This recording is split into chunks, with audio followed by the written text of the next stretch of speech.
Okay, let's talk about it. Universities are running a scam in cahoots with the government. Wait, how are so many people unemployed or not in a job they studied for? Now, what sparked me making this video is the recent panic over the unemployment rate of working age men and all that hullabaloo. But I actually want to focus on a specific group from those stats: university graduates. Now, the current university graduates are Gen Zs. I saw a popular video asking, So how did a generation that was poised for success end up in such financial distress? huh? Who the hell told you they were poised for success? Every economist and conspiracy forecaster has been telling you this generation is fucked. Have you been living under a rock? So really what we should be asking is, what are universities for exactly? Let's start with how they lure you in. They first have these salespeople talking about their admissions counselors. They're salespeople that come to your school, but instead of trying to sell you some high mileage Honda Civic, they're trying to sell you a £40,000 paper that is the key to your dream life, neglecting to tell you that dreams are sold separately. And let's be real, have you seen how big some of the dreams these kids be having are? They polled different generations on what they think the minimum amount required to have a financially successful life is. And Gen Z's answer was more than the figures from all other generations added up. Wait, why are you lot in uni in the first place? With that being said, I see how it's then easy to conclude that Gen Z men are unemployed because they feel the average job is way beneath them. But come on, there's a huge financial setting gap between 500k plus, and I'ma just be a bum. Plus, a major thing that is neglected in this discourse is a lot of these young men are just disconnected from the potential fruit of their labour. I mean, in a culture that tells them something's wrong with their gender and they're not needed, while ironically expecting them to have more resources to be noticeable, and you wonder why a lot of these men are just like, fuck it, you know what, life surprised me. In the meantime, where are these games at? Which brings us to our sponsor. I'm joking. But if any brands are interested in the collab. Anyway, back to the university lure. Oh my god, the prospectus. University prospectuses are the ultimate catfish. Here in the UK, the cover always seems to show sunny photos of students enjoying campus life. Speaking of which, what pact exactly do they have with the weather gods? Because every time you visit the campus, somehow it's always sunny, even in the middle of winter. But IRL, when you get there, it's 90% rain, the library smells like damp socks, and the only vibrant nightlife is a dodgy Weatherspoons. And I swear that game face on the campus tour is always airtight, like every student you meet on the tour is somehow suspiciously smiling like they're in a toothpaste ad. Meanwhile, behind those smiles are a bunch of neurotic individuals shitting a ton of bricks over the internship applications they were told to write like 2 minutes after they enrolled, because everybody knows you never get a job without experience. And look, I don't care if you're not studying a STEM subject. Psychology doesn't count, it's a pseudoscience, fight me in the comments. Like, if you're out here in a degree outside that, all I'm saying is if I can study your entire degree with a library card, like, what are you doing wasting all that money in uni? Okay, now some of you will say university offers social growth and networking. Mate, it's 2024. You can do that anywhere. £9,000 plus per year for a student is too much to network, bruv. And don't even get me started on how much international students pay. It's all a giant debt trap that we would have to go full detective to uncover. The average student loan debt in the UK is nearly £46,000, and yet 37% of graduates work jobs that don't even require a degree.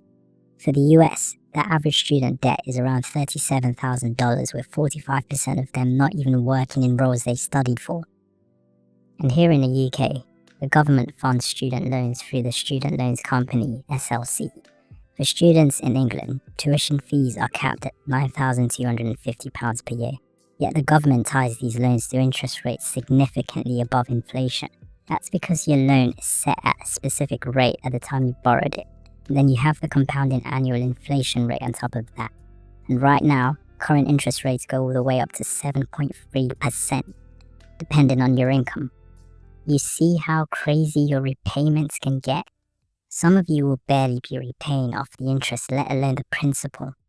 These loans aren't even tied to the cost of education, but instead to the government's funding model.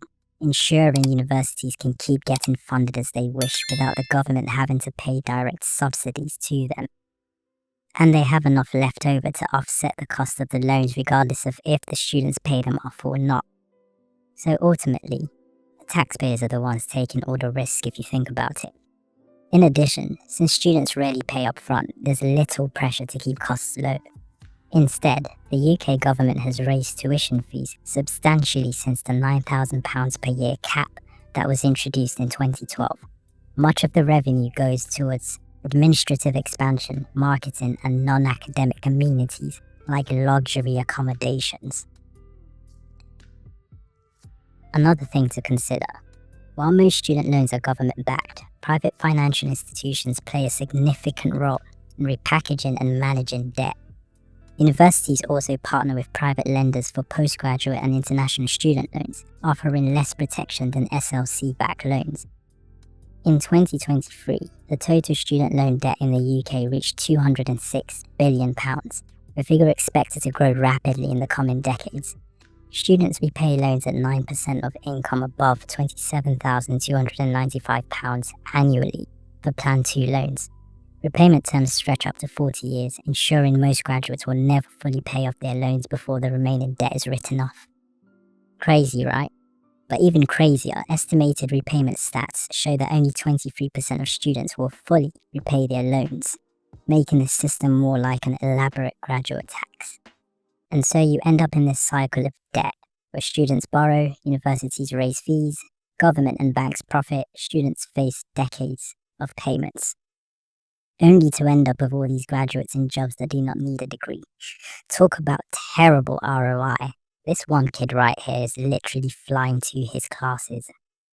I need to pay like $2,500 for the rent. I don't feel that is viable. I know you can't afford the local rent, but my guy, are you guaranteed a job after this? Because people really are out here just in anything, like those jobs that need you to carry out other duties as required. What the fuck are those? Mention them. And let's speak the truth and shame the devil. Mate, companies don't even rate these degrees like that. What they tell you in all these job application descriptions: we're looking for the right personality. Bro, it's because they will train you from scratch, since they know full well the bogosity in some of these university course content. Like, you be in these lectures and the lecturer can't even teach you what's on the slides. Some will even read it word for word. And they be outdated too. Mate, scam. Some more brazen lecturers just give you the slides to memorize, and students are just like whatever, because, as put very concisely by this young lass, everyone's trying to get a good grade, but no one's actually learning. So if the companies have to retrain you with their graduate schemes anyway, why don't they just run their own internal courses / degrees, whatever that will look like, and guarantee a job? Now, I'm not talking about Google certifications that you can get for $49.99 a month on Coursera. I was thinking more like Tesla Start program, but even maybe more in-house than that. See, one of the perks of this is at least you know the company will pay for your books and course material, because you know the biggest thieves outside tuition fees are textbooks. Yes, textbook sellers. Tell me how I'm paying £250 for one book when there are only 5 modules in the entire semester, only to end up shotting it for a third of the price I bought it at the end of the year. Au contraire, studying under a company scheme, you won't have to front those costs, and at the end of it, you'd be employed and you'll actually be able to pay back student loans, if any, a lot quicker. Win-win for all. I don't know what you guys' stance is on all of this, but let me know below in the comments. Until next time, please don't forget to like, share, and subscribe.